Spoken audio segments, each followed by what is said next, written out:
Banorët e njësisë administrative LIS u njohën me projekt buxhetin dhe paketën fiskale të vitit 2026 në takimin e radhës të zhvilluar nga drejtues të Bashkisë së Matit. Kryetari në detyrë i Bashkisë së Mat Myslim Zeneli tha se prioritet në këtë njësi administrative për vitin e ardhshëm do të jenë rrugët e fshatrave që janë ende pa asfaltuar, si dhe furnizimi me ujë të pishëm i çdo banori nga Gjalishi e deri në skalën më të largët të Lisit. Sa i përket paketës fiskale, Zeneli shtoi se për vitin 2026 nuk do të ketë ndryshime, pasi do të jenë pa ato taksa që kanë qenë vitet e kaluara.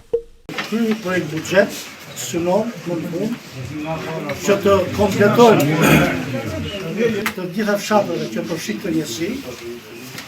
me gjithë lagjet caktuara të cilat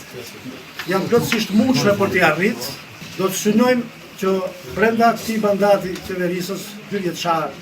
të kryetarit të Altinit, ne të bëjmë pamundur që edhe problemet e ujësillësve, siç është Gjalishi me problem, siç është Shoshe, siç është Zemishti, më mundëse gjithë në radhë, ta normalizojmë përfundimisht në mënyrë Disi me gjithë lagja të kacë pa diskutim, që dramën e ujit pishëm ta mbyllim një herë mirë dhe mos ketë në avari gjatë. Investimet nuk do të mbyllen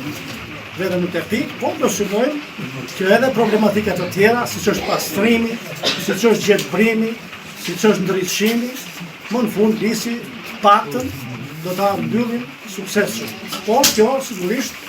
do shtrihet edhe në Bullgajet edhe në Zemisht. Banorët e njësisë administrative LIS të pranishëm në këtë dëgjesë publike parashtruan problematikat e tyre dhe kërkuan reflektimin e zgjidhjeve në buxhetin e vitit të ardhshëm. Ndërkohë edhe në këtë dëgjesë së bashku me përfaqësues të Bashkisë së Matit ishin edhe kryetari i zgjedhur i Bashkisë së Mat Altin Bojni, si dhe deputeti Agron Malaj, të cilët garantuan banorët se kërkesat e tyre do të reflektohen në buxhetin e ri bashkiak.